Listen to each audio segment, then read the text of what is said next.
Shalom, shalom, chers frères et sœurs en Christ, et bienvenue à la rhapsodie du vendredi 30 juillet 2021. Rhapsodie écrite par le pasteur Chris Oyakilome. Et la lecture vous est offerte par les vérités de l'Évangile. Le thème d'aujourd'hui est « Établissez-la dans votre vie ». Et le verset est dans Psaume 119, verset 89, qui se lit comme suite. « À toujours, ô Éternel, ta parole subsiste dans les cieux. » Le pasteur Christ dit « N'acceptez jamais tout ce qui est contraire à ce que la parole de Dieu dit de vous. Ne remettez jamais en question l'intégrité de la parole. Croyez, acceptez et affirmez que vous êtes qui Dieu dit que vous êtes, que vous avez ce qu'il dit que vous avez et que vous pouvez faire ce qu'il dit que vous pouvez faire. Laissez la parole de Dieu vous donner une nouvelle mentalité, une nouvelle façon de penser. Ne dites pas que vous êtes malade simplement parce que vous avez ressenti les symptômes de la maladie dans votre corps. Parler de cette façon, c'est prendre parti contre la parole de Dieu. La parole dit que si l'esprit de celui qui a ressuscité Jésus d'entre les morts vit en vous, et Dieu merci il est, ce même esprit donnera vie à votre corps mortel. Romains 8, verset 11. Votre confession, par conséquent, doit être toujours « Je suis vitalisé par le Saint-Esprit ». La santé divine est ma nature et l'une des nombreuses bénédictions que j'ai et dont je jouis en Jésus-Christ. Si vous ressentez des faiblesses, le doute, le découragement ou un manque, n'acceptez pas ces anomalies comme ce que votre vie devrait être. Votre vie est pour la gloire de Dieu. 1 Pierre 2, verset 9, la version amplifiée dit « Vous, au contraire, vous êtes une race élue, un sacerdoce royal, une nation sainte, un peuple acquis, afin que vous annonciez les vertus de celui qui vous a appelé des ténèbres à son admirable lumière. » Fin du verset. La parole de Dieu est praticable. Lorsque vous lisez une écriture comme celle-ci, vous devez répondre. Vous dites « Béni soit Dieu. Ma vie est pleine de la gloire, de la beauté, de la sagesse et de l'excellence de l'esprit. Et je les manifeste ceci à mon monde. » La parole dit « Tout est possible à celui qui croit. » Vous répondez en disant « Oui Seigneur, à cause de ton habileté, à l'œuvre en moi, mes potentiels sont illimités. J'ai une capacité de plus en plus grande pour faire plus. » La parole de Dieu ne fonctionnera pour vous que si vous lui donnez la bonne réponse. Oui, la parole de Dieu est toute puissante et établie dans les cieux.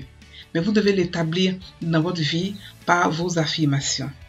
Il a dit dans Hébreux 13, versets 5 à 6, afin que nous puissions dire avec assurance, Alléluia. Fin de la rhapsodie. Aujourd'hui, le pasteur parle de la confession qui établit les desseins de Dieu ou la puissance de Dieu dans notre vie en tant que chrétien. Il explique que notre parole a beaucoup d'importance. Et par notre confession, par nos affirmations, nous établissons le royaume de Dieu dans notre vie. Par nos affirmations. Il dit que lorsque vous êtes malade, vous n'avez pas forcément besoin de dire « je suis malade », même si vous ressentez la maladie. Vous dites au contraire ce que vous voulez voir. Vous voulez voir la santé, vous dites « non, j'ai la santé divine ». Parce que c'est ma nature, je marche dans la santé divine. Il explique aussi que, en fait, en réalité, lorsque vous êtes malade et que vous ne parlez pas, et vous ne dites rien, et vous ne chassez pas la maladie, même vous ne refusez pas la maladie, en réalité, vous approuvez. Vous êtes d'accord avec la maladie, vous êtes d'accord de souffrir. Lorsque la maladie vient, ou quelque chose qui est contraire à la parole de Dieu, chassez-la. Ou confessez le contraire, confessez ce que la parole de Dieu dit sur vous par rapport à cette situation. Donc, il explique que, malgré les symptômes, parce que l'esprit qui vit en nous, c'est celui-là qui a ressuscité Jésus-Christ d'entre les morts. Il vit aussi en nous. Et pour pouvoir activer cet esprit-là, c'est par nos confessions, par notre conscience Par le fait de savoir que, effectivement, de reconnaître cet esprit en nous, c'est comme ça qu'il sera activé. Et pour le reconnaître, pour l'établir en nous, c'est nos confessions, nos affirmations. Nos affirmations qui sont pareilles à ce que Dieu dit. Ce sont nos confessions. Voilà. Donc, notre confession doit être le contraire de ce que nos yeux voient. Mais ça doit être conforme à la parole de Dieu. Mais si vous ne connaissez pas la parole de Dieu, vous n'allez pas savoir quoi confesser. Donc, dans ce cas aussi, il faut avoir des études bibliques et des méthodes. Il faut ouvrir votre Bible en tant que chrétien. La Bible est notre nourriture de tous les jours.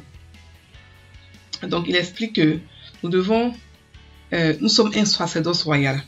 Nous sommes une nation sainte, un peuple acquis. Et que la parole de Dieu se pratique. C'est pas juste un truc mystérieux qu'on entend parler qui n'est pas faisable de nos jours. Non. La parole de Dieu est puissante. Elle se pratique. Elle se teste. La Bible dit que tout est possible. Tout est possible à celui qui croit. Donc, comment est-ce que nous devons répondre? Nous devons répondre que Seigneur, merci. Parce que tu as l'œuvre en moi. Je peux tout faire. Et mes potentiels sont illimités. J'ai une capacité de plus en plus grande pour faire plus. Il n'y a pas de limite pour moi. Le ciel est ma limite. Je n'ai pas de limite. Parce que la Bible dit quoi? Jésus dit quoi? Que tout soit fait selon votre foi. Ça veut dire que votre foi, là où votre foi part, c'est là que vous allez vous arrêter. Là où votre foi s'arrête, si votre foi s'arrête devant vous juste là, c'est là que vous allez vous arrêter. Si votre foi part au-delà des frontières, c'est là que vous allez vous arrêter. Parce que nous pouvons tout faire. Dieu nous a fait parfaits. Dieu nous a fait illimités. Dieu nous a fait mystérieux. Nous sommes émissaires pour le diable. Voilà. Donc la parole de Dieu, et le pasteur explique que la parole de Dieu seulement fonctionne lorsque nous sommes conscients. Et pour être conscient, il faut que nous la confessions.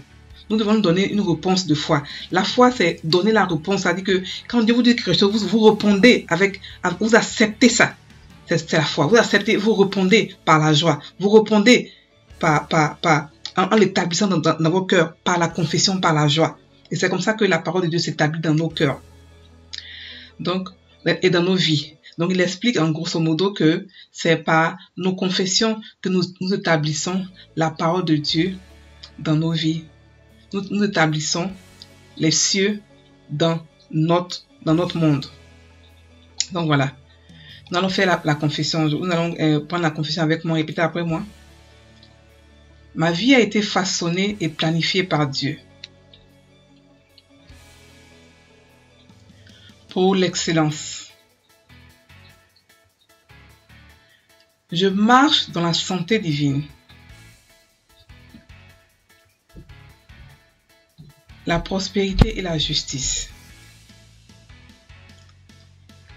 Christ est ma capacité et ma compétence. Et à travers lui, tout m'est possible. Je sais qui je suis. Je sais ce que j'ai, car je peux tout faire en Christ. Et mes potentiels sont illimités. Alléluia. Soyez bénis, frères et sœurs en Christ. Passez une excellente journée.